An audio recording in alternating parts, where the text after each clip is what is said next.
Pak, maaf, suaranya masih ke-mute. Oke, sudah kedengaran? Sudah, Pak. Oke, baik. Oke, baik.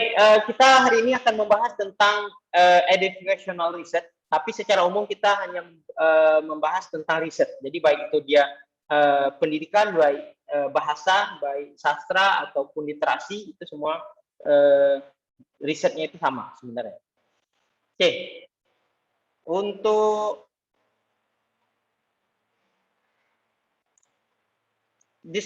topik diskusi hari ini, kita akan membahas tentang riset itu sebenarnya apa, kemudian educational research sebagai scientific, sebagai alat scientific, sebagai pencari jawaban yang scientific. Oke, sebelum kita lihat lebih lanjut, kira-kira menurut kalian riset itu sebenarnya apa? Ada yang mau memberikan pendapatnya, silakan. Mencari jawaban atas pertanyaan. Mencari jawaban atas sebuah masalah. Oke, yang lain ada? Silakan.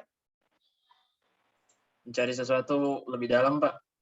Mencari jawaban atas sesuatu lebih mendalam ya. Mencari jawaban atas sesuatu lebih mendalam. Oke, yang lain ada? Silakan. Jawab sebuah permasalahan, Pak. Menjawab sebuah permasalahan. Oke, ada lagi? Menemukan kebenaran, Pak. Menemukan kebenaran. Oke. Ada lagi? Ini menarik ya. Menemukan kebenaran. Oke. Pak, menjawab sebuah fenomena baru yang terjadi. Sebuah fenomena baru. Oke, ada lagi?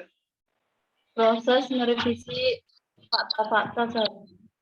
Proses Merevisi fakta-fakta. merevisi fakta-fakta. Oke. Ada lagi?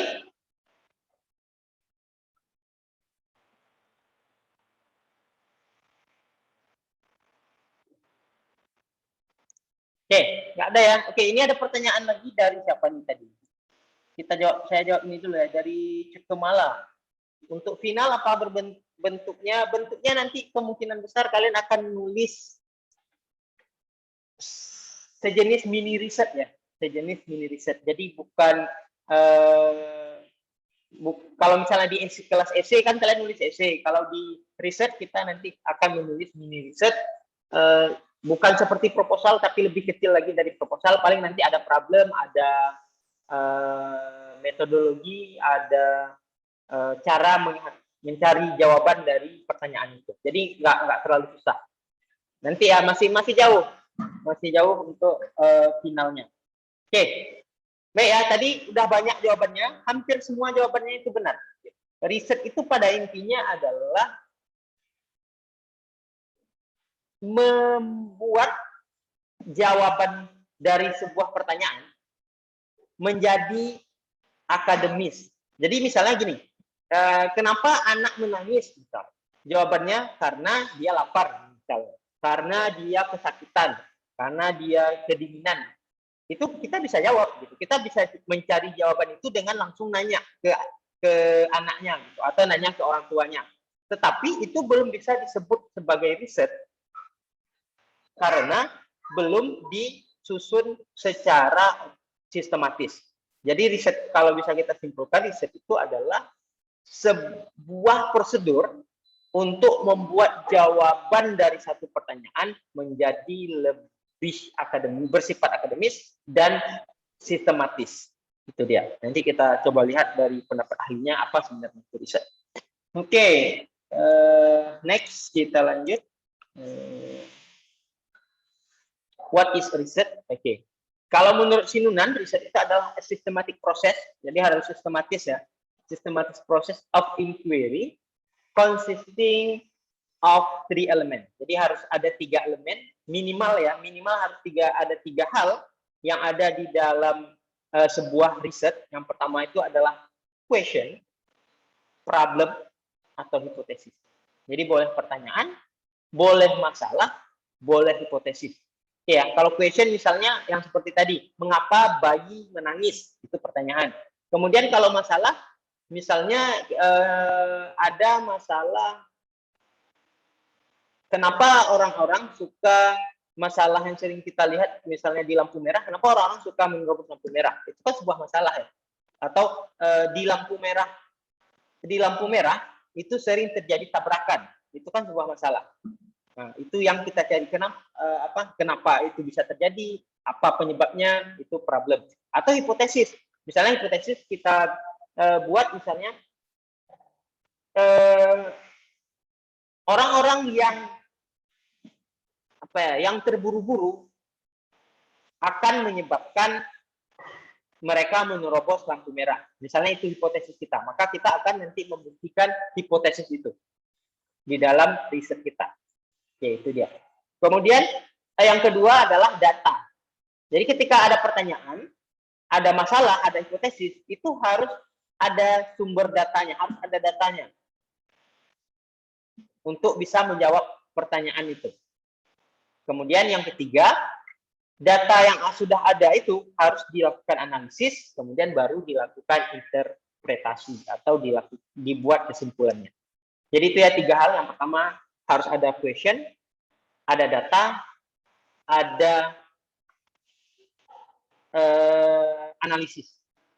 Nah, jadi terkait dengan pertanyaan final, kita akan membuat ini nanti. Jadi nanti kalian akan saya suruh cari masalahnya apa dalam bahasa Inggris ya, khususnya dalam bahasa Inggris nanti ada masalah apa, kemudian datanya siapa atau apa datanya, kemudian kalian memakai analisis apa untuk membuat kesimpulannya.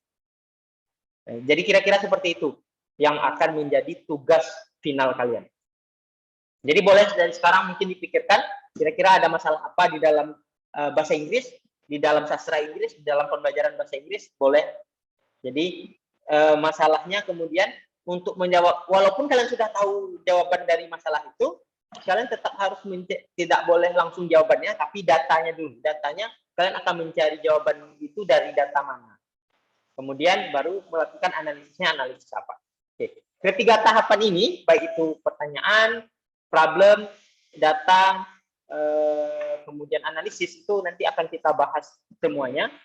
Tetapi untuk fokusnya, kita itu sebenarnya fokus di pembahasan analisis. Jadi kita akan menganalisis data itu menggunakan metode apa. Itu fokus dari mata kuliah kita. Oke. Kemudian, what is research problem? Nah, ya. Sebenarnya masalah riset itu apa sih? Dari mana sih? Atau apa sih yang bisa kita riset? Yang pertama itu ada kondisi untuk ditingkatkan. Jadi kalau misalnya ada kondisi yang rendah, yang bermasalah, itu bisa kita improve, maka itu bisa menjadi riset. Misalnya nilai siswa, misalnya ya, kalau untuk yang pendidikan bahasa Inggris, nilai siswa rendah, kemudian kalian mau mengimprove nilai itu, maka itu bisa dijadikan riset. Oke, kalau misalnya sastra, misalnya apa ya sastra? Ada yang bisa memberi contoh mungkin untuk sastra? Kondisi rendah kemudian harus ditingkatkan. Mungkin apa ya? Pemahaman ya mungkin. Pemahaman mahasiswa prodi bahasa Inggris terhadap novel bahasa Inggris misalnya. Bahasa Inggris apa gitu judul novelnya. Kemudian kalian teliti, ternyata kalian melakukan penelitian awal, kalian menemukan bahwasannya ternyata kemampuan membaca buku sastra itu bermasalah. Kemudian kalian mau mengimprove, nah, itu bisa menjadi riset. Oke, yang kedua, kesulitan yang ingin dihilangkan. Kesulitan misalnya siswa SMA kesulitan untuk belajar bahasa Inggris, kemudian kalian ingin menghilangkan kesulitan itu, pakai apa medianya, maka itu juga bisa jadi riset. Oke, atau yang ketiga seperti tadi yang sudah kita jawab, Rame yang menjawab adalah question seeking answer, adalah pertanyaan yang butuhkan jawaban, maka itu bisa juga menjadi riset. Tetapi untuk menjadi sebuah ketiga hal ini menjadi sebuah riset, seperti tadi yang diberikan pengertian oleh Yunan, itu harus disusun secara sistematis. Yang pertama itu ada question, kemudian ada data, yang ketiga ada analisisnya. Oke, sekarang kita masuk ke educational research. Itu sebenarnya apa sih? Apa sih yang membedakannya dengan riset-riset yang lain? Sebenarnya sama saja, ya. Sama saja. Yang kalau educational research berarti risetnya dalam bidang pendidikan. Kalau misalnya literature research berarti riset dalam bidang sastra. Kemudian misalnya sekarang itu lagi literasi ya, literasi riset berarti itu riset fokus di literasi. Jadi kalau di sini misalnya lack of single appropriate methodological approach to study education. Jadi educational research itu adalah riset yang fokus ke bidang pendidikan. Kemudian secara umum, baik itu dalam educational research ataupun riset secara umum, ada dua approach yang ada di dalam riset. Yang pertama itu kuantitatif dan kualitatif. Itu secara umum. Kemudian ada satu lagi gabungan di antara kedua ini, ada kuantitatif kualitatif yang kita sebut dia dengan mixed method atau mixed approach. Tapi untuk S1, untuk sarjana S1 itu tidak disarankan menggunakan mixed method. Jadi kalian boleh pilih salah satu, boleh kuantitatif atau juga boleh kualitatif. Karena kalau mixed method itu mungkin untuk S2 atau S3 itu dianjurkan untuk menggunakan mixed method. Oke. Di sini kita bisa lihat perbedaan dari kuantitatif dan kualitatif. Misalnya di sini kuantitatif itu test teori, establish fact, show relation, predict, kemudian juga statistically describe. Jadi dia memakai statistik untuk mendeskripsikan datanya. Kemudian kalau dia kualitatif, dia biasanya develop grounded theory, develop understanding, kemudian juga describe multiple realities, capture naturally yang ada di lingkungan. Jadi kalau mau kita ringkas, kalau dia kuantitatif itu pasti berhubungan dengan angka, dengan statistik. Kemudian kalau dia kualitatif itu mengamati kejadian natural dan kalian tidak bisa melakukan apa-apa. Kalian hanya mengamati dan menganalisis apa sebenarnya yang terjadi. Kemudian untuk riset desainnya, kalau kuantitatif dia highly structured, formal dan spesifik. Kalau yang kualitatif dia biasanya unstructured. Kalian boleh interview, misalnya hasil interview kalian boleh menjelaskannya apa yang disampaikan oleh pembicaranya atau apa yang disampaikan oleh hasil dari kuesionernya. Itu tidak harus terstruktur. Kalau misalnya dia kuantitatif data, maka dia sudah ada rumus khusus. Misalnya untuk menguji hipotesis, maka nanti dia pakai rumus t-test. Gitu. Nanti kita akan lihat nanti ke depan. Oke. Kemudian partisipannya. Kalau kuantitatif, many participant representatif. Jadi boleh representatif. Misalnya kita hanya meneliti 30 orang dari 100 mahasiswa bahasa Inggris. Itu boleh. Itu bisa. Sedangkan kalau kualitatif, itu dia harus lebih banyak. Few participants chosen using non-probative sampling technique for specific characteristic of interest to the researcher. Gitu. Jadi boleh sedikit dengan menggunakan desain yang cocok, atau kalau dia misalnya kuesioner, maka harus lebih banyak. Nanti kita akan kita lihat ke depan. Oke, kemudian data collection-nya, kalau kuantitatif numerical data, kemudian kalau dia kualitatif boleh naratif data. Jadi ya narasi cerita isi.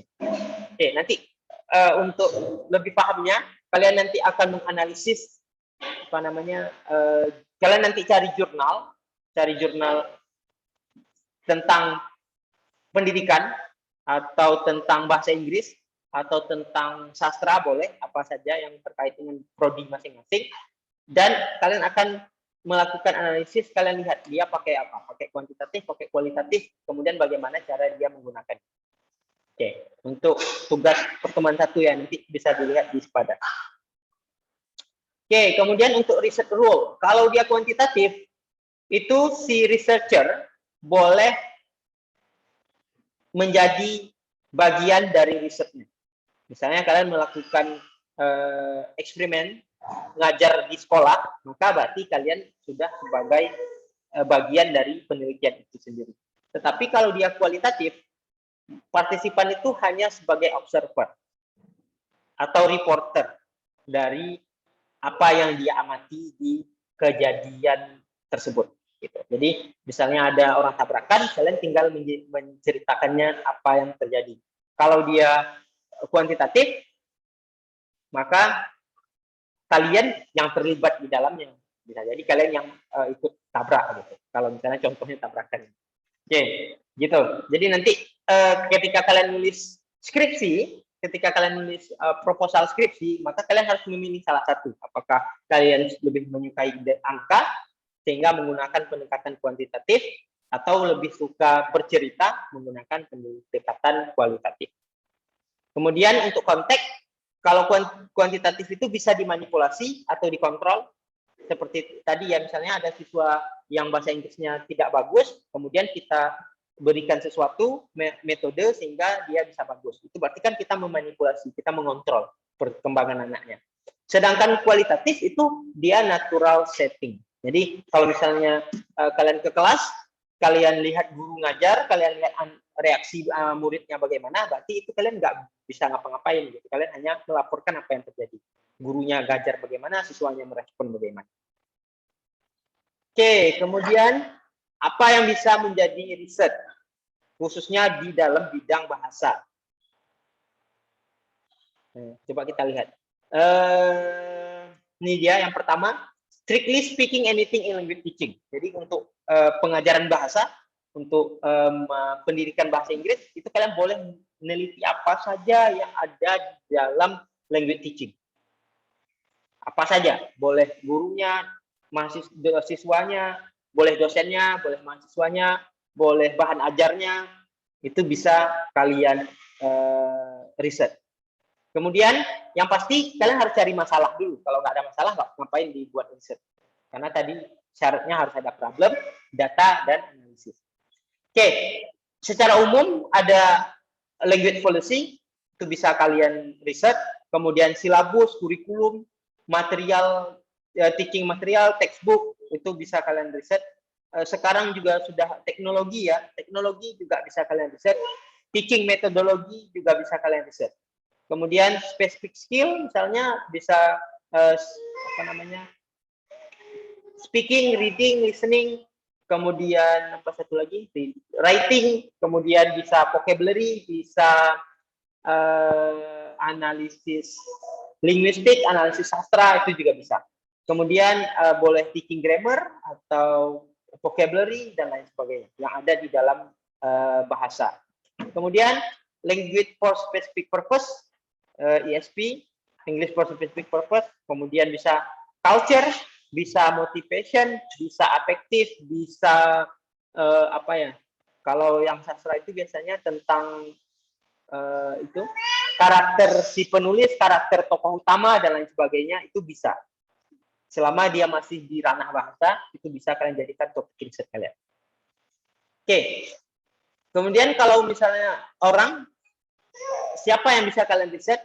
Teacher bisa, learner bisa, lecturer juga bisa. Lecturer juga bisa. Oke. Kemudian learner bisa individual, bisa grade-nya, bisa grup, bisa umur, bisa proficiency, bisa gender. Itu bisa kalian jadikan sebagai topik risetnya. Bisa teacher ya di sini, all teaching material, teaching situation, text, combination possible or necessary, bisa semua. Jadi selama itu masih terkait dengan pendidikan, terkait dengan literasi, terkait dengan bahasa Inggris, terkait dengan sastra, terkait dengan apa lagi ya? 4 itu ya mungkin ya, pendidikan, bahasa, sastra, atau literasi, itu bisa kalian jadikan sebagai topik riset kalian. Oke. Research step secara umum pertama itu ini determine general research area. Topiknya seperti tadi saya bilang, kalian mau area apa? Mau topik apa yang kalian angkat? Kalian sukanya apa? Apakah speaking, mau angkat writing, mau angkat sastra, atau apa? Kemudian setelah kalian dapat topiknya, baru kalian cari literaturnya. Ada nggak orang yang sebelum kalian sudah meneliti? Kalau di UNSAM itu harus ada minimal 3 penelitian yang sudah ada sebelumnya. Dan yang mirip ya, yang mirip-mirip dengan topik yang kalian angkat. Kemudian baru setelah ada literaturnya, baru kalian rumuskan research question-nya atau hipotesisnya. Kemudian tujuan risetnya apa? Misalnya tujuan risetnya untuk meningkatkan nilai siswa, meningkatkan cara guru mengajar. Kemudian setelah itu baru describe theoretical basis-nya. Theoretical basis ini teori apa yang kalian gunakan di dalam penelitian kalian, atau teori siapa. Kan banyak tuh, misalnya kita bicara tentang second language acquisition, misalnya SLA, maka itu kan banyak sekali expertnya. Kalian pakai expert yang mana dalam penelitian kalian. Kemudian baru determine research design-nya. Nah, ini yang jadi topik kita, yang mata kuliah kita. Metodologinya, di dalam metodologi itu nanti ada metode, ada partisipan, ada location, ada sumber data, ada analisis data, ada data collection-nya bagaimana, mengumpulkan datanya pakai apa, instrumen apa, kemudian data itu diolah pakai apa, itu nanti masuk ke dalam metodologi. Oke, kemudian ada metodologi, tool ini sama dengan alat apa yang kalian pakai, apakah pakai analisis yang tadi, statistik, atau pakai metode pakai alat yang apa. Kemudian setelah ada, berarti sampai di tool ini, sampai ke atas itu baru dibatas proposal. Kemudian setelah kalian nanti seminar proposal, baru collect data, kemudian describe prosesnya dan hasilnya, kemudian baru terakhir discussion dan kesimpulannya apa. Gitu. Oke, ini ada beberapa tips on collecting sources. Oke, yang pertama, any photocopy you make or any good statement you write, always write the source down.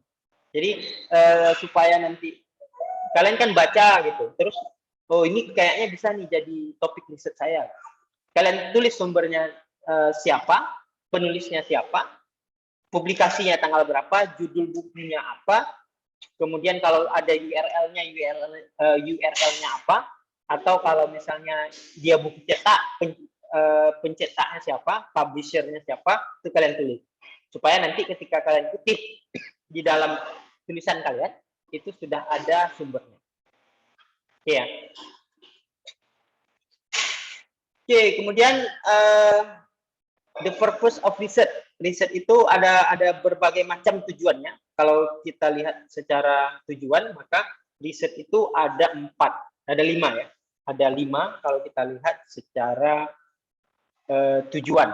Yang pertama ada basic research, ada applied research, ada evaluation research, ada research and development, ada action research. Oke, untuk mahasiswa S1 itu kemungkinan hanya bermain di dua jenis. Yang pertama basic research atau di applied research. Tapi kebanyakan kemungkinan besar dia nanti ada di applied research atau paling tinggi di evaluation.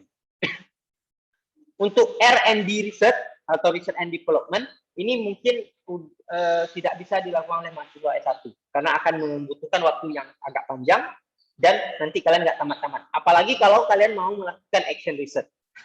Nah, ini pengalaman dengan mahasiswa semester lalu, itu ada yang saya kasih D, ada yang saya kasih C, itu salahnya di sini. Ketika saya suruh tulis, dia ada masalah, kemudian saya suruh dia mengidentifikasi metodologi apa yang harus dia gunakan, dia milihnya action research. Padahal saya sudah sampaikan, action research ini, itu minimal dilakukan dalam 2 semester, 2 tahun. Gitu. Dan action research itu ya bagusnya yang ngerjainnya guru karena memang dia yang ngajar di kelas gitu. Jadi kalau mahasiswa S1 ngerjain action research ya bisa aja, tapi nanti kalian tamatnya akan lama. Jadi untuk ngambil data aja kalian butuh setahun, 2 semester. Kapan kalian nulisnya, kapan seminarnya, kapan sidangnya gitu. Makanya kalian tidak disarankan untuk mengambil research R&D dan action research. Jadi ini ya saya ingatkan, kalau kalian nanti masih juga di rancangan peneliti mini riset kalian nulis action research atau R&D research, itu kalau dapat D, dapat C, jangan salahkan saya. Oke ya, jadi untuk mahasiswa S1 itu mainnya di basic research, applied research, atau evaluation research. Bukan tidak boleh, tapi takutnya kalian nggak tamat. Gitu. Oke, kita lihat satu-satu. Basic research, research designed to test or refine theory. Nah, ini untuk basic research itu, misalnya ada teori orang yang menyatakan bahwasannya apa misalnya, untuk membuat seorang pembelajar bahasa Inggris itu bisa bahasa Inggris, maka inputnya itu harus banyak. Misalnya, itu ada teorinya, teori input dari Krashen misalnya. Kalian mau tes ini teorinya betul atau enggak gitu. Kalian cari orang, kalian berikan input sebanyak-banyaknya, apakah betul dia nanti bisa bahasa Inggris. Nah, itu bisa kalian jadikan riset. Itu berarti dia masuk ke basic research. Nah, itu kan nggak perlu apa namanya, nggak perlu panjang waktunya, mungkin sebulan 2 bulan udah bisa. Kemudian applied research, research conducted in field of common practice and concern with the application or development of research based knowledge. Misalnya applied research ini kalian ngajar di SMA, di sekolah dengan metode apa, dan kalian mau lihat itu metodenya itu bisa nggak digunakan. Nah, itu nanti masuknya ke applied research.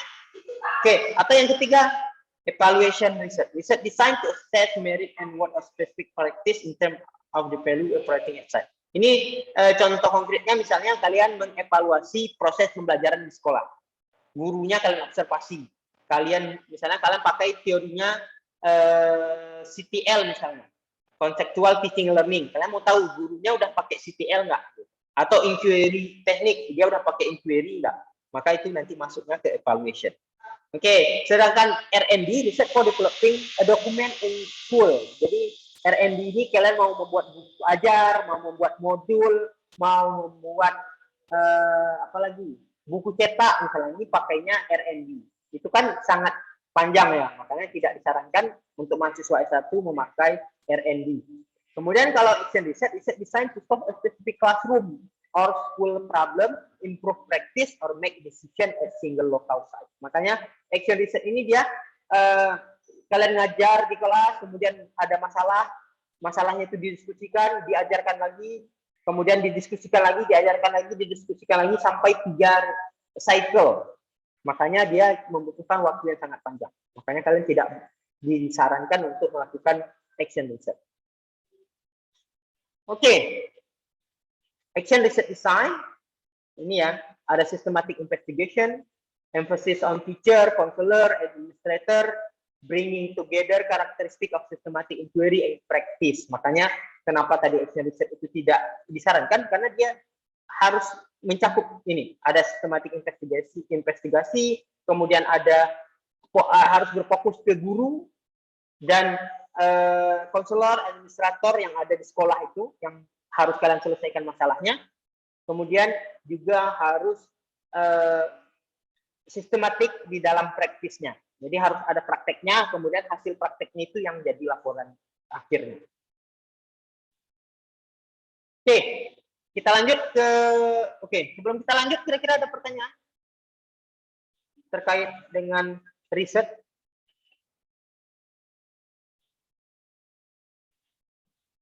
Oke, ya, kalau mau buka mic-nya boleh, silakan. Atau mau di-chat juga boleh, silakan. Oke, kalau tidak ada, kita lanjut sedikit lagi ke apa tadi? Mana dia? Ke second language classroom research atau second language research. Jadi fokus ya. Jadi fokus kita ke research classroom atau juga second language research. Jadi bisa SLCR atau bisa juga SLR. Jadi gini ya, kalau kalian nanti mencari masalah dalam bahasa, fokusnya ke bahasa Inggris. Jadi jangan nanti ada yang bilang, Pak saya mau analisis novel bahasa Indonesia. Pak saya mau analisis video video influencer, tapi influencernya bahasa Indonesia. Itu jangan, itu ranahnya mahasiswa bahasa Indonesia. Jadi kalian fokusnya ke second language. Jadi fokus kita ke bahasa Inggris atau ke foreign language ya kalau di Indonesia. Oke. Kemudian tadi ada yang saya masih blank dengan applied. Ya, applied research itu tadi, seperti saya bilang tadi, dia lebih ke mengaplikasikan teori. Kita balik sedikit. Kalau yang pertama kan basic. Basic itu dia menguji teori. Teori yang sudah ada diuji. Diuji betul nggak teorinya? Atau salah nggak teorinya? Itu yang basic. Sedangkan yang applied, dia teori yang ada itu kita praktekkan. Misalnya gini, untuk meningkatkan writing, maka bisa menggunakan metode clustering misalnya. Itu kan sudah ada teorinya. Banyak ahli yang sudah menyatakan bahwasanya clustering itu bisa meningkatkan writing. Kemudian teorinya itu kita praktekkan untuk kita mencari jawaban benar nggak ini teorinya. Kita praktekkan, kita apply-kan secara langsung, maka itu masuknya nanti ke ranahnya applied research. Jadi dia lebih fokus ke aplikasinya, ke aplikasi dari knowledge yang sudah ada, dari teori yang sudah ada. Oke, begitu ya. Oke, kita lanjut ke L2 research. L2 research itu apa? A research conducted for the purpose of investigating the issue on second language. Jadi L2 research, kemudian kalau L2 research itu termasuk di dalamnya teaching, termasuk di dalamnya learning, termasuk using language, termasuk penggunaan bahasa, termasuk kebijakan bahasa, termasuk juga apa lagi ya, penggunaan bahasa di masyarakat ya, termasuk penggunaan bahasa di masyarakat, bukan hanya penggunaan bahasa di dalam kelas. Oke, kalau dia classroom research, berarti riset yang fokusnya hanya di dalam kelas. Oke, kita lanjut. Classroom research a place in which teacher and learner are gathered for instructional purpose. Jadi kalau misalnya kalian nanti fokusnya ke classroom research, berarti kalian nelitinya adalah bahasa Inggris yang digunakan dalam proses pembelajaran. Baik dia sebagai bahasa yang memang dipelajari atau sebagai bahasa pengantar. Kan ada ya sekolah-sekolah internasional yang menggunakan bahasa Inggris, guru biologi pakai bahasa Inggris, itu juga bisa kalian teliti. Berarti dia menggunakan bahasa Inggris sebagai bahasa pengantar. Oke, L2 classroom for the purpose of language learning, ini sama aja. Atau selain second language classroom research, dia juga biasanya disebut dengan classroom based research, all classroom center research, atau classroom oriented research. Kemudian classroom research, a research that center on classroom, dia fokusnya ke classroom. Kemudian classroom research investigate what happened inside the classroom. Jadi dia fokusnya itu hanya di dalam kelas. Jadi lebih luas ya, lebih sempit daripada second language research. Kalau second language research dia termasuk kelas, tetapi kalau classroom research, language classroom research dia tidak termasuk yang di luar. Jadi kalau yang lebih luasnya kalian meneliti bahasa secara umum. Oke, ini perbandingan lebih spesifiknya. Ada classroom research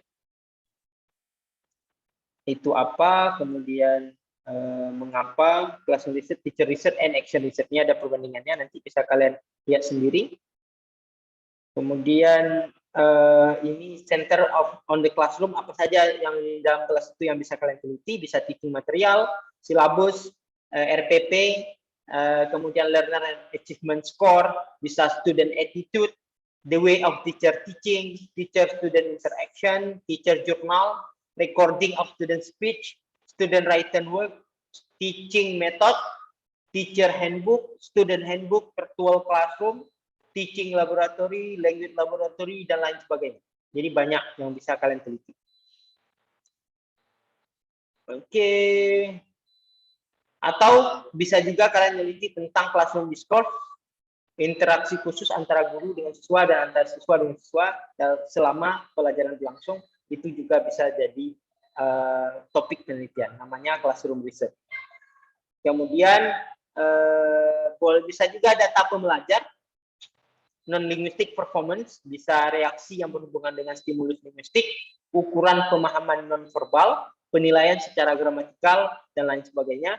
Kemudian sampel learner language, bahasa yang diproduksi oleh siswa, baik dimunculkan secara sengaja atau secara natural. Jadi kalian bisa meneliti bahasa yang digunakan siswa selama proses pembelajaran, itu juga bisa. Atau verbal report, bisa self-report, data wawancara, respon kuesioner, simulated recall, think alert protocol, self-assessment, dan lain sebagainya. Jadi banyak hal yang bisa kalian teliti di dalam kelas, kalau misalnya kalian mau ke kelas. Atau kalau misalnya kalian yang bukan mahasiswa pendidikan, berarti bisa ke bahasa secara umum. Apakah analisis novel, analisis video berbahasa Inggris, dan lain sebagainya. Kemudian ucapan guru ya, ucapan guru juga bisa, namanya teacher talk, nanti kalian bisa search itu di Google, teacher talk misalnya, kalau kalian tertarik tentang kalian mau meneliti ucapan guru. Kemudian, oke, itu terakhir. Oke, sampai di sini ada pertanyaan?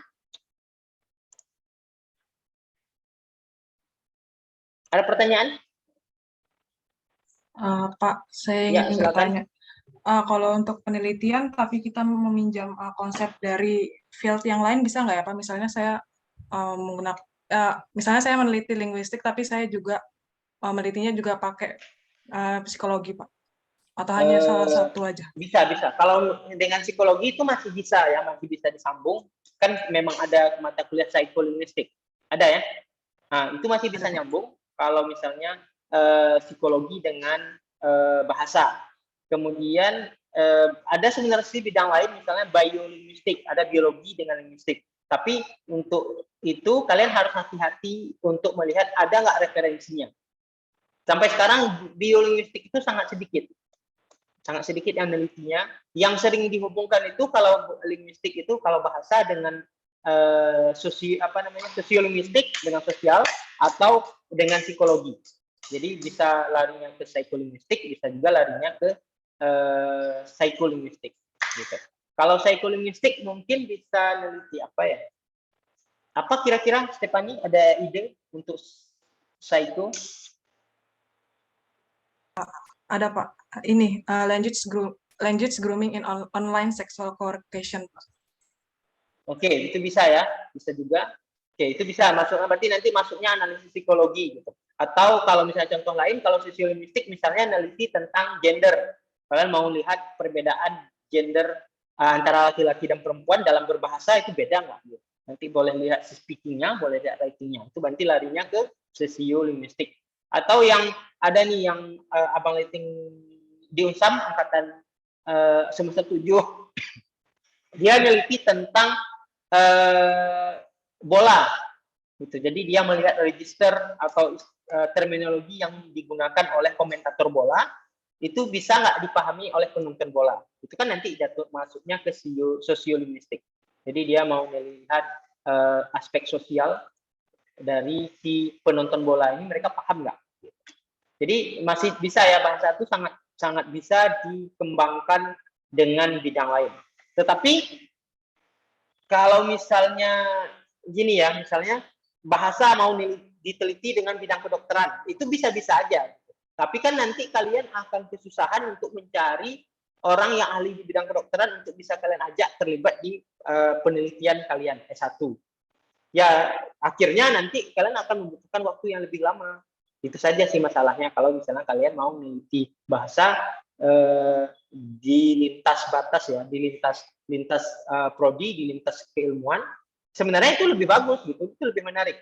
Tapi menariknya itu kalau misalnya kalian mendapatkan partner yang cocok.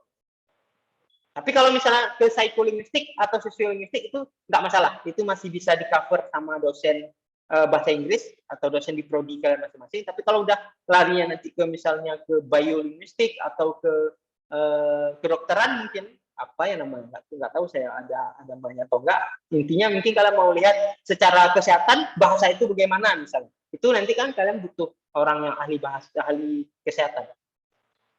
Kalau S2 itu memang dianjurkan ya, untuk S2, S3 malahan memang dianjurkan untuk membahas sesuatu hal itu dari banyak sudut pandang, bisa dari bahasa, dari politik, dari kedokteran, dari biologi, dari teknik, bisa. Itu boleh kalau nanti S2, S3. Pernah dengar ini meta-analisis? Ada yang pernah dengar meta-analisis?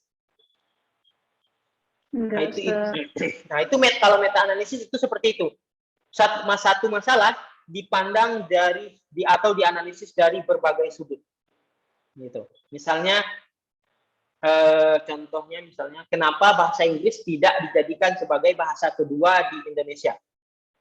Maka itu kan bisa nanti dilihat dari segi kebijakan, dari segi pengaruh politik, dari segi pengaruh budaya, dari segi apalagi misalnya, apalagi ya yang terkait misalnya dari selain 3 itu bukan bisa dilihat dari banyak hal. Kan sampai hari ini bahasa Inggris itu masih sebagai bahasa asing di Indonesia. Sedangkan negara-negara tetangga yang memang mereka itu ingin membuat bahasa Inggris itu, membuat masyarakatnya bisa berbahasa Inggris dengan baik atau lancar berbahasa Inggris, mereka menjadikan bahasa Inggris itu sebagai bahasa kedua. Dan kita di Indonesia sepertinya sampai hari ini itu tidak ada peraturan resmi dari pemerintah bahasa kedua kita itu apa. Bahasa resmi kita jelas bahasa Indonesia, bahasa kedua kita nggak jelas. Dan ketika misalnya kalian mau meneliti seseorang, itu akan sangat kesusahan karena kalian di sini pasti bahasa pertamanya itu beda-beda. Ada yang bahasa pertamanya bahasa Indonesia, ada yang bahasa pertamanya itu bahasa daerah, ada yang bahasa pertamanya mungkin karena ayahnya dosen, bahasa pertamanya itu bahasa Inggris, anaknya diajarin bahasa Inggris. Ada yang bahasa pertamanya bahasa Jawa, ada yang bahasa pertamanya bahasa Aceh, ada yang bahasa Batak dan lain sebagainya. Kalau misalnya di luar mereka itu sudah jelas gitu. Kalau misalnya di Singapura kan bahasa resminya orang tuh kalau salah bahasa Melayu juga ya, atau di Malaysia lah gitu, bahasa resminya kan bahasa Melayu. Second language-nya memang ditetapkan oleh negaranya itu bahasa kedua, bahasa keduanya bahasa Inggris. Makanya mereka ya hampir semua orang itulah bahasa Inggrisnya bagus gitu, lancar. Kalau kita kan bahasa Inggris kita masih sebagai bahasa asing. Makanya kalau misalnya ada mahasiswa yang ngomong bahasa Inggris, orang pasti akan bilang sombong kali, sok kali dia menang anak bahasa Inggris ngomong bahasa Inggris. Atau bahkan kalau misalnya di kota-kota besar, misalnya di Jakarta, kita lihat ada anak bocah-bocah kecil yang ngomong bahasa Inggris sama mamanya, itu kita jadi hebat ya gitu. Jadi kayak apa? Jadi ya itu suatu hal yang wow gitu. Padahal kalau misalnya di Malaysia orang ngomong bahasa Inggris itu sudah hal yang biasa. Karena memang pemerintahnya menetapkan bahasa Inggris itu sebagai bahasa kedua. Oke, gitu ya Stefani. Baik, makasih Pak. Oke, yang lain ada? Silakan. Kita masih punya waktu diskusi 20-30 menit lagi. Lebih kurang. Pak, saya mau bertanya dong, Pak. Iya, silakan Peter. Ya, perkenalkan nama saya Peter, saya dari Prida, jurusan Sastra Inggris. Saya mau bertanya, menurut Bapak sendiri, lebih banyakkan penelitian yang dilakukan itu penelitian yang mana ya, Pak? Entah itu kualitatif atau kuantitatif. Terima kasih. Untuk yang kalau mau kita lihat di jurnal ya, kalau mau kita lihat di jurnal, itu tergantung jurnalnya. Kalau jurnal yang sudah bereputasi, yang misalnya sudah masuk Sinta 1, Sinta 2, atau Sinta 2 ya, kita batasin dulu, Sinta 1, Sinta 2, kalau dia Scopus mungkin Q1, Q2 sampai Q3 itu rata-rata mereka kebanyakan yang bisa lulus itu adalah yang kuantitatif. Makanya yang banyak tembus Scopus itu adalah jurus ilmu pasti. Jadi kayak teknik, kemudian apalagi ya, teknik kedokteran, MIPA, kayak biologi misalnya, itu banyak sekali jurnal mereka yang masuk Scopus. Kenapa? Karena memang itu tadi, mereka pakai metode kuantitatif. Pas kita lihat jurnalnya itu angka semua kan. Nulisnya paling beberapa paragraf kok angka semua tuh. Persen, kemudian juga ada uji apa-apa, uji mesin, uji sebagainya lah.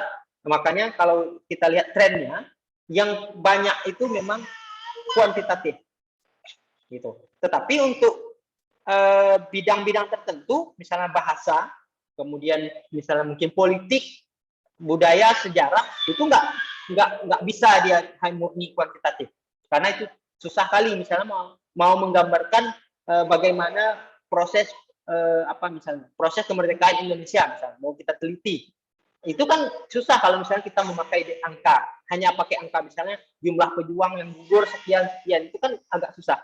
Tapi ketika data itu dalam bentuk kualitatif, dalam bentuk dalam bentuk wawancara misalnya, itu kan akan sangat kaya informasi yang bisa didapatkan.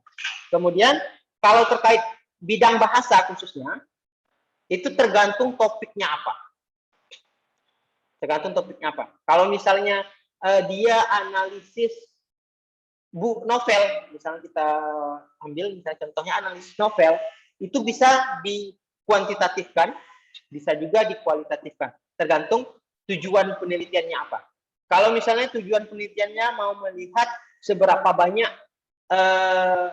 swear word, misalnya kata-kata kasar yang digunakan dalam sebuah novel, maka itu larinya nanti ke kuantitatif. Tetapi kalau kita mau lihat seberapa besar, misalnya si penulis novel pernah tinggal di Indonesia, kemudian kita mau lihat dalam karyanya itu seberapa besar pengaruh culture bahasa Indonesia terhadap novel yang dia tulis, maka itu kita larinya nanti ke kualitatif. Makanya untuk bahasa ya, khususnya untuk penelitian bahasa, itu kita bisa 50-50, bisa ke kualitatif, bisa ke kuantitatif. Oke, gitu. Pak. Gitu ya, Peter. Oke, Pak. Terima kasih, Pak. Oke, yang lain ada? Silakan. Oke, yang paling penting kalian ingat adalah kalau kalian nggak suka angka, jangan ambil kuantitatif. Ambil kualitatif. Kemudian kalau kalian nggak suka cerita, nggak suka menjelaskan terlalu rinci, maka ambil kualitatif. Dan kalau ditanya, Pak, yang paling sering nih ya, yang paling sering mahasiswa nanya, Pak, yang paling mudah itu yang mana, Pak? Itu apakah kuantitatif atau kualitatif? Sebenarnya nggak ada yang mudah. Yang namanya nulis skripsi itu nggak ada yang mudah. Kalau misalnya nulis skripsi mudah, ya nggak ada tuh orang-orang yang nulis yang nulis status gimana tuh yang sering tuh kalau capek nulis sekarang lagi masa nulis skripsi gitu, rasanya pengen nikah aja, banyak ya. Jadi kalau udah masuk nulis skripsi, rasanya nggak usah nulis skripsi, mau nikah gitu, mau rekreasi dan lain sebagainya. Jadi nggak ada. Kalau kalian mau nanya mana lebih mudah, kuantitatif atau kualitatif, itu tidak ada yang mudah. Oke, kalau tadi saya bilang kuantitatif, fokusnya itu ke data, ke angka. Kalau dia kuantitatif ya angka dan statistik, rumus-rumus lain dan sebagainya. Kalau kalian ngambil yang kualitatif, maka kalian harus kuat di referensinya atau di teorinya. Misalnya kalian analisis sesuatu pakai teori siapa, kalian harus paham teorinya itu secara mendalam, kemudian baru bisa kalian lakukan analisis. Jadi dua-duanya itu punya tantangan yang berbeda. Oke, ada lagi? Silakan. Jika ada pertanyaan, silakan. Kalau pakai dua-duanya langsung? Kalau pakai dua-duanya bisa, Kalau boleh. Dua-duanya perizikan boleh. Tadi kan saya sudah sampaikan boleh, tapi memang ada itu nama metodenya mixed method. Kita juga akan coba bahas nanti, tapi nggak mendalam. Tapi itu kalian akan sangat susah gitu, sangat makin susah nanti kalian menjelaskannya. Pertama gini, misalnya pertama kalian punya data nih, misalnya laki-laki menghasilkan kata sehari itu 50. Itu kan kalian hitung tuh nanti kan, misalnya kalian rekam dia ngomong, kalian hitung berapa jumlah katanya. Itu kan nanti akhirnya kuantitatif kan. Kemudian kalian mau kualitatifkan lagi. Kalian analisis lagi kata-kata yang dia ucapkan itu kata-kata dalam bidang apa saja. Apakah kata-kata itu kata-kata daily vocabulary, atau misalnya academic vocabulary, atau terminologi tertentu, itu kan jadinya mix. Selain kalian hitung jumlahnya berapa, kalian jelaskan lagi kategori-kategori apa saja. Bisa. Jadi nggak menutup kemungkinan kalau kalian mau pakai dua-duanya, pakai kuantitatif, pakai kualitatif. Tetapi kalau untuk S1 cukup minimal itu kalian bisa milih salah satu, nggak harus dua-duanya, nggak harus di mix. Gitu. Tapi kalau misalnya memang kalian kayaknya untuk zaman sekarang itu kalau cuma satu aja nggak menarik kalian mau mix ya boleh-boleh aja, nanti tergantung pembimbingnya mau atau tidak. Tapi biasanya sih pembimbingnya menyarankan kalian itu untuk satu saja supaya kalian nggak bingung. Kalaupun mau mix nanti mereka nyaranin kalian untuk melanjutkan ke S2. Oke, ada lagi any question? Silakan. Boleh juga. Boleh Penelitiannya, ya. kita kan penelitiannya second language kan, Ya. bahasa Inggris. Nah, tadi Pak bilang nggak boleh neliti misalnya novel bahasa Indonesia, tapi yang kita teliti itu versi terjemahannya itu gimana? Versi terjemahan bahasa Indonesia tapi ada versi bahasa Inggrisnya. Iya. Boleh. Misalnya kayak novel Bumi Manusia itu kan udah diterjemahkan ke bahasa Inggris ya. Atau novel-novel lain lah yang udah diterjemahkan ke bahasa Inggris. Kalian mau neliti novel yang bahasa Inggris itu boleh, nggak masalah. Tetapi jangan kalian teliti misalnya budaya penulisnya, ngapain lagi? Kalian udah tahu itu orang Indonesia. Tapi kalau misalnya kalian teliti dari sisi translation, bagaimana si penerjemah melakukan penerjemahan, itu boleh. Itu sangat boleh. Misalnya dia pakai kan dalam teori penerjemahan itu ada strategi ya, ada 4 strategi kalau nggak salah. Kalian mau neliti strategi apa saja yang dia gunakan, itu boleh. Atau kalau sekarang itu yang lagi hit itu neliti ini bahasa yang digunakan dalam pemrograman, bahasa Inggris yang digunakan dalam aplikasi. Pernah dengar UX writing? Kalau jobnya, kalau pekerjaannya itu namanya UX writer. Jadi misalnya di Gojek, di apalagi yang ada di Ruang Guru, di apalagi media-media online itu aplikasi itu mereka punya staff yang kerjaannya itu UX writing. Jadi mereka tuh kerjaannya membuat tulisan bahasa Inggris yang digunakan dalam aplikasi. Misalnya seseorang misalnya pembatalan tiket pesawat, itu cara menyampaikan yang baik ke customer di dalam aplikasi itu bagaimana? Kan aplikasi itu terbatas, jadi kan mereka harus menggunakan bahasa yang singkat, padat, dan bisa mudah dimengerti. Nah, itu juga menarik kalau misalnya mau kalian menjadikan penelitian. Banyak sekarang untuk penelitian bahasa Inggris itu sangat banyak sumbernya, sangat banyak. Jadi bahkan yang pendidikan pun tidak harus fokus penelitiannya di bidang pendidikan ya. Jadi yang pendidikan nggak harus meneliti kelas, kalian boleh meneliti bahasa Inggris di kafe, ada yang meneliti bahasa Inggris di reklame, ada yang meneliti bahasa Inggris yang digunakan di Amazon, di apalagi gitu, di situs-situs itu juga boleh. Jadi bebas. Anak bahasa Inggris itu anak pendidikan bahasa Inggris khususnya nggak harus meneliti pendidikan. Kalian boleh lari kemana-mana. Yang penting masih di koridor bahasa Inggris. Oke, silakan lagi kalau ada. Ayo, yang nanya saya pasti akan ingat namanya.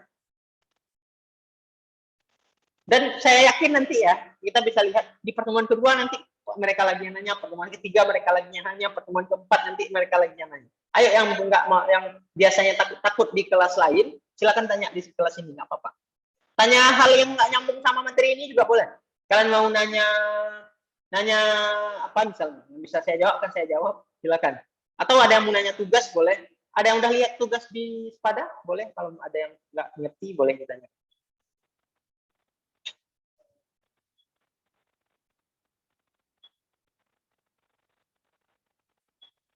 Oke, ada silakan. Ya, Ica silakan Ica. Sir, saya mau nanya sebelumnya maaf. Iya silakan, nggak perlu minta maaf Ica. Emang kita belajarnya mesti dari Spada ya, Sir? Soalnya kayak agak susah gitu. Ica mahasiswa UNSAM ya? Iya sebenarnya nama asli saya Indah Sari Siregar, cuman belum bisa diganti, Oh. Sir. Oke.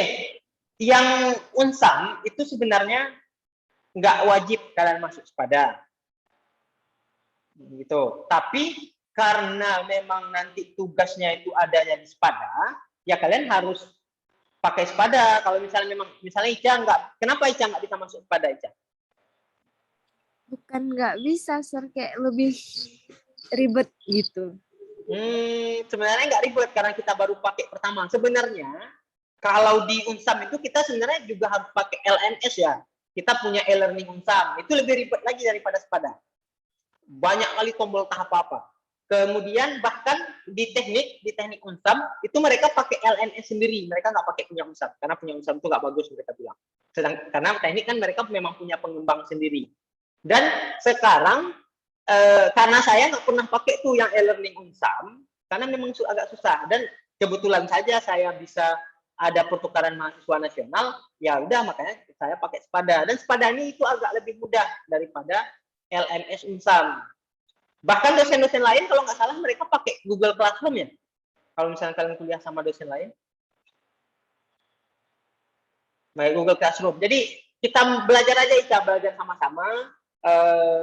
Kayaknya nggak susah. Kalau susah nanti tanya aja di grup. Nah, akan banyak nih yang bisa ngejawab di sini. Gitu. Iya, Sir. Makasih banyak, Sir. Oke. Oke, ada lagi? Ini ada yang nanya di chat. Sir, saya ingin tanya, apakah di saat kita mulai melakukan riset untuk skripsi, apakah dosen memberikan waktu berapa lama untuk risetnya atau bagaimana? Riset skripsi, apakah riset? Oke, ini kan ini kalian semester 5 ya. Semester 5 itu riset metodologi. Nanti di semester 6 itu ada namanya seminar. Seminar itu kan 1 semester. Jadi selama 1 semester itu kalian harus membuat proposal. Jadi kalian punya waktu 1 semester untuk membuat proposal. Jadi nggak dipaksa gitu. Jadi sekarang kalian fokus saja dulu belajar riset metodologi, kemudian baca-baca penelitian orang, kemudian nanti di semester depan kalian baru nanti baca proposal orang lain untuk membuat proposal kalian sendiri. Yang penting di mata kuliah ini kita bisa menemukan yang 3 tadi ya. Kita bisa menemukan masalah apa, kemudian datanya, sumber datanya dari mana, yang terakhir itu analisisnya bagaimana. Cukup sampai 3 hal itu. Jadi nanti untuk yang lebih lengkapnya itu di semester depan, di seminar. Gitu. Oke, Ikram, Sir, boleh izin keluar rumah nyuruh jemput adik? Ikram. Sebenarnya belum boleh ya Ikram, ini kita kalau selesainya itu jam 18 lewat 10. Tapi untuk pertemuan pertama kalau kamu mau jemput adik bolehlah. Tapi nanti tolong sampaikan ke emak kamu. Untuk Kamis depan itu kamu akan kuliah dari jam 16.30 sampai jam 18.10, nggak boleh diganggu. Gitu ya Ikram? Sama Mak. Oke. Baik, silakan Ikram. Untuk hari ini nggak apa-apa. Oke, yang lain ada silakan jika ada pertanyaan. Sir, Agnes mau nanya, Sir. Silakan Agnes. Tadi kan Menpur juga udah ngasih tahu, Sir, kalau di grup kalau tentang pelajaran luring sama daring itu. Kalau Menpur kan katanya nanti luringnya itu cuma bahas tugas aja, Sir, sama hasil-hasil tugas. Jadi kalau Sir nanti sama juga, Sir? Atau ikut juga membahas dari luring, Sir? Oke, untuk luring, untuk kuliah riset saya belum tahu gimana. Tapi yang pasti untuk materi untuk sekarang kita nanti akan menggunakan yang seperti saya bilang tadi. Misalnya pertemuan pertama Zoom, pertemuan kedua nanti Zoom, ketiga mungkin kalian nggak Zoom lagi. Kalian akan mengerjakan tugas di Sepada. Baca materinya, kemudian kerjakan tugasnya yang ada di Sepada. Jadi untuk tatap muka kelas riset itu nanti kita kondisikan. Paling nanti kalian tatap mukanya untuk konsul aja. Misalnya kan nanti saya akan suruh kalian buat project tuh, suruh buat cari masalah, suruh buat mini riset. Nanti kalau kalian mau konsul boleh langsung datang ke kampus. Dan belum tentu juga mata kuliah ini itu nanti dikasih luring gitu. Jadi kita masih menunggu kebijakan dari kampus atau mungkin nanti kan bisa jadi dibatasin gitu. Misalnya mata kuliah apa saja yang bisa tetap online, mata kuliah mana yang harus tetap pertemuan. Misalnya kayak micro teaching, kalian ada ambil micro teaching semester ini kan? Ada? Ada, Halo? Sir. Ada. Itu kemungkinan besar micro teaching itu pasti akan luring. Makanya yang semester 5 harusnya segera balik. Ini siapa? Luki, mic-nya. Oke. Kalian harus kembali ke Lamsa. Karena micro teaching itu sangat susah kalau misalnya kayak gini nih kita. Saya kan hanya bisa lihat wajah kalian. Saya suruh kalian praktek ngajar. Itu kan saya nggak bisa lihat kalian gugup atau enggak, saya nggak bisa komentari cara kalian berdiri, nggak bisa komentari cara kalian nulis. Gitu. Makanya untuk micro teaching itu kemungkinan besar akan luring lebih banyak daripada online-nya.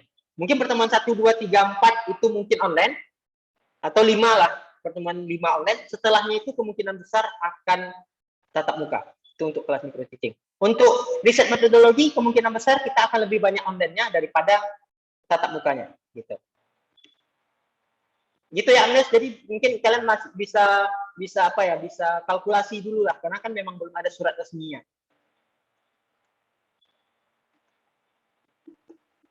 Oke Agnes. Udah kayak tadi, Sir. Oke. Udah, Sir. Kasih, Oke. Sir. Luki ada pertanyaan silakan. Enggak, Sir. Maksudnya tadi surat resminya udah diedarkan tadi kayaknya. Iya, tapi kan maksudnya resmi baru surat pemberitahuan kan, maksudnya belum ada mata kuliah apa saja yang akan online, yang luring kan belum kan? Waktunya Iya, kapan kan belum ada kan? Belum, Sir.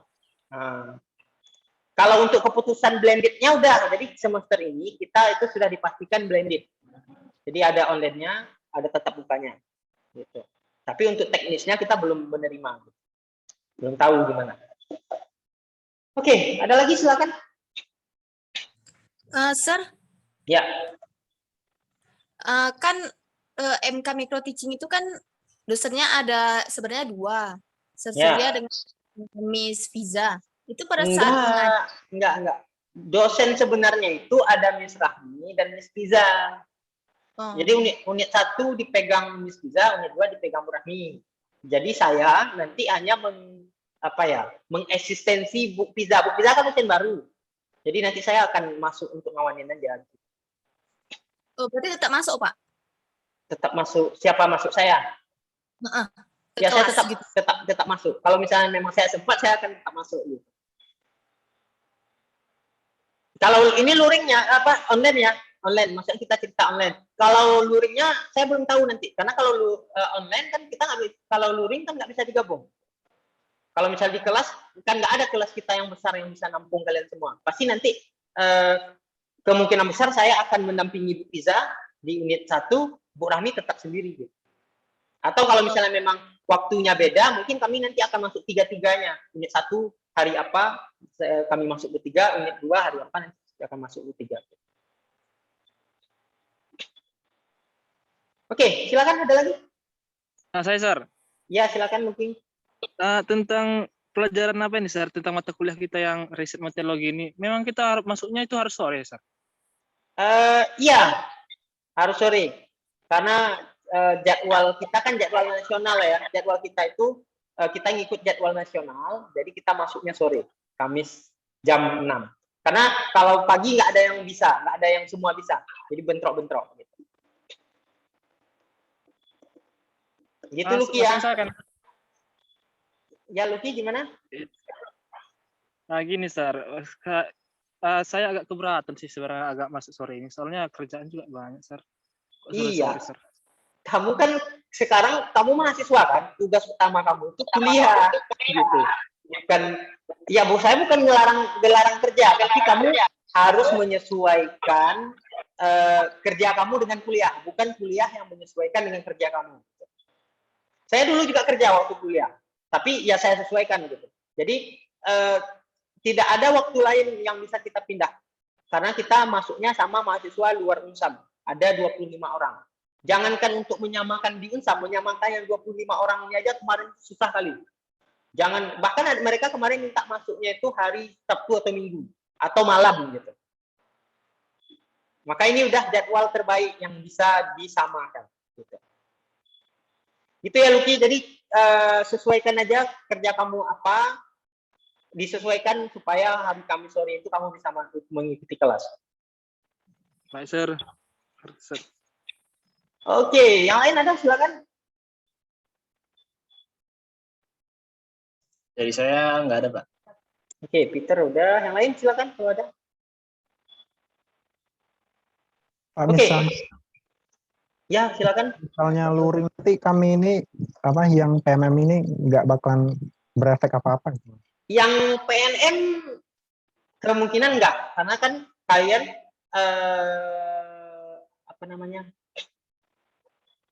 Kalian kan sebenarnya memang nggak diunsam kan? Kalian sebenarnya kan harusnya nggak diunsam. Makanya kalaupun nanti luring untuk mata kuliah riset khususnya, kalian nggak akan berpengaruh karena kan mahasiswa yang 25 orang ini akan tetap online. Kan nggak mungkin mereka yang 25 ini unsam kan? Jadi yang 25 ini akan tetap online, Al-Farizi ya tetap bisa ikut kelas online gitu. Kalau misalnya nggak berangkat ke Sulawesi ya, kalaupun misalnya mau ke unsam ya silakan. Kalau nggak ada waktu juga nggak masalah gitu. Bisa konsul nanti lewat online juga konsul gitu. Kalau misalnya memang berangkat berarti ya online-nya dari sana. Gitu. Jadi nggak terlalu bermasalah. Oke, yang lain ada? Oke, kalau tidak ada, yang terakhir yang ingin saya sampaikan adalah Spada saya mana pula? Tugas yang ada di Spada itu sudah bisa kalian mulai nanti jam berapa ya? Jam 7 kalau nggak salah saya set waktu pengerjaannya. Itu sudah bisa kalian kerjakan sampai nanti hari Senin terakhir upload tugasnya. Tugasnya adalah mencari sebuah artikel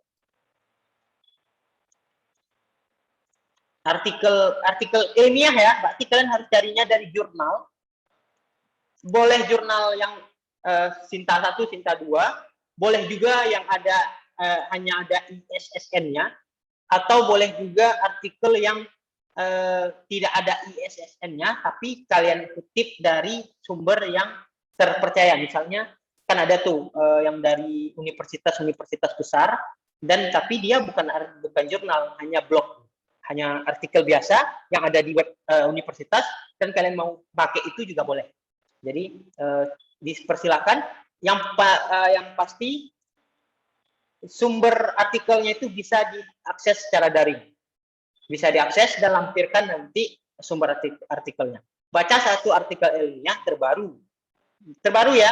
Jadi kalau bisa yang tahun 2015 ke atas lah, atau 2010 ke atas. 10 tahun terakhir boleh, atau boleh yang paling baru yang tahun 2021, 2022 boleh. 2022 ada nggak? Ada ya.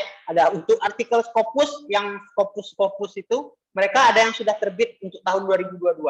Padahal masih tahun 2021. Ya, silakan nanti dari jurnal ilmiah, judulnya bebas, pastikan artikel ilmiahnya bisa diakses secara daring. Terkait dengan educational research. Jadi terkait dengan riset ya, riset bahasa khususnya. Riset bahasa ya, kita perluas, nggak harus pendidikan, tapi boleh riset bahasa, boleh riset pendidikan, boleh juga risetnya itu literasi ya. Dan tulis sebuah critical review atau personal opinion terhadap jurnal yang kalian baca, minimal 3 paragraf. Boleh berbahasa Indonesia, boleh juga berbahasa Inggris, tapi diutamakan berbahasa Inggris. Kemudian identifikasi riset metodologinya. Metode yang dia gunakan apa? Apakah dia pakai kuantitatif? Biasanya dia langsung tulis ya, this research is use quantitative method. Nanti kalian sebutkan metodenya apa. Kemudian sumber datanya apa, atau partisipannya siapa, atau sampelnya siapa. Nanti kan ada tuh dibilang misalnya dia neliti 24 orang mahasiswa, 24 orang siswa gitu. Itu kalian sebutkan. Kemudian prosedur yang dia gunakan apa? Itu apakah dia pakai statistical analysis, atau pakai kuesioner, atau pakai interview, itu nanti kalian sebutkan setelah kalian membaca artikelnya. Oke, itu ya tugasnya. Mulai tugasnya itu hari ini jam 7, deadline-nya itu tanggal 18 jam 24 atau jam 00. Waktu Indonesia Barat ya. Oke. Ada pertanyaan terkait tugasnya? Sir, Ya. itu kan nanti diketik di Word. Setelah itu di postingnya di tombol yang mana? Saya kan bingung itu tombolnya mau Ada di nanti ada. Pas kalian buka assignment nanti itu ada kolom untuk ininya, untuk taruh yang misalnya 3 paragraf kan, kalian copy paste saja ke situ ke aplikasi. Ke Sepada, udah kalian taruh di Sepada, nanti jawabannya tetap di Sepada ya, kalian taruh di situ, kalian copy paste, kemudian tekan submit. Jadi nanti ada submit, tekan submit. Terus jangan lupa upload jurnal yang kalian baca. Kan jurnal yang kalian baca itu nanti dalam bentuk PDF tuh. Nanti di bawahnya ada ini, ada upload file. Oke, atau siapa mau coba kasih contoh Sepada kalian untuk assignment-nya? Nanti kalau ada masalah nanti kita konsultasi lagi di grup kan? Ya, silakan tanyakan di grup. Kan saya sudah bilang di grup itu kalian boleh chat 7 hari 7 hari dalam seminggu, 24 jam dalam sehari, kalian boleh chat di situ. Kalau ada yang bingung, silakan tanya di situ. Kalau mau nanya, misalnya ada yang bilang, Sir, saya nggak tahu jodoh saya siapa, Sir, mama saya udah maksa nikah nih. Kalian tanya di grup tuh boleh, oh siapa di sini yang mau nikah? Nggak apa-apa, saya nggak akan larang. Oke, Alfarisi mungkin bisa tampilkan ininya. Ini udah bisa coba share screen, bisa Alfarisi? Nge-lag. Oh, nge-lag. Siapa yang mau, yang jaringannya bagus terus pakai laptop, mungkin buka Sepadanya bisa lihatkan tampilan dari sisi kalian. Ada yang mau, ada yang bersedia? Cepat waktu kita 2 menit lagi. Oke, Tanta, silakan Tanta.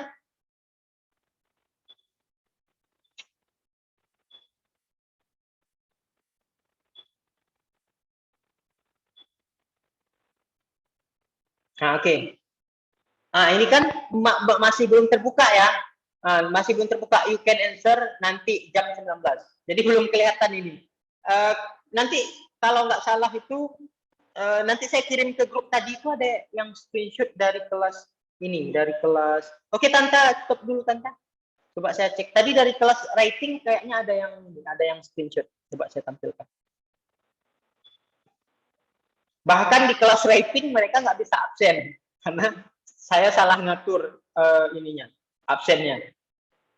Ya wajar lah ya, kayak kita baru menggunakan Sepada ini.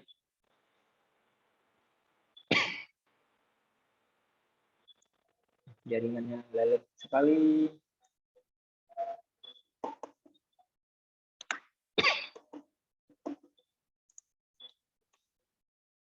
Yang di daerahnya sudah azan, boleh boleh silakan asal dulu, boleh silakan, nggak apa-apa. Nanti boleh ditanyakan di grup.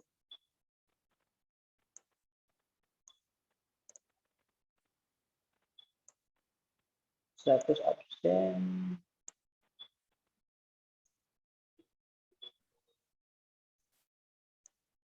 Oke. Begini nih tampilannya. Nanti kalau sudah bisa terbuka dia akan tampil seperti ini. Kelihatan? Jadi nanti di bawahnya itu ada kotak. Coba saya berbesar. Nah, gini. Jadi soalnya di atas, kemudian di bawahnya itu ada paragraf yang bisa kalian tulis reviewnya. Kemudian di bawahnya itu ada upload file. Jadi nanti tampilannya seperti ini. Jadi kalian bisa kerjakan di Sepadanya langsung. Ini kelas apa? Ini kelas essay writing. Gitu. Itu ya, jadi nanti ada langsung di Sepadanya. Oke, ada lagi? Waktu kita sudah lewat 1 menit. Siaran ulangnya di replay recordnya ini dari mana, Sir? Oh, nanti akan saya upload ke YouTube. Kalau misalnya memang mau nonton lagi, nanti saya upload ke YouTube. Sir. Oke. Boleh diulang lagi, Sir, soalnya. Yang mana? Yang tadi tugas yang cari jurnal tuh, Sir. Oh, kan ada tadi di Sepada. Kamu baca jurnalnya, kemudian kamu buat resumenya 3 paragraf, atau critical review-nya, pandangan kamu terhadap artikel itu 3 paragraf. Kemudian kamu tentukan metodologinya, metodenya apa, partisipasi datanya siapa, analisisnya pakai apa. Yang 3 tadi, problemnya apa, metodenya apa, kemudian sumber datanya siapa, kemudian analisisnya pakai apa. Oke, gitu ya. Nanti baca lagi di Spada, kemudian boleh nanti tanyakan di grup. Oke. Kalau tidak ada lagi, that's all for today. Thank you for your all attention, for your attending. Assalamualaikum warahmatullahi wabarakatuh. See you next week. Thank you, Pak. Waalaikumsalam warahmatullahi wabarakatuh. Thank you, sir. Thank you, sir. Thank you, sir.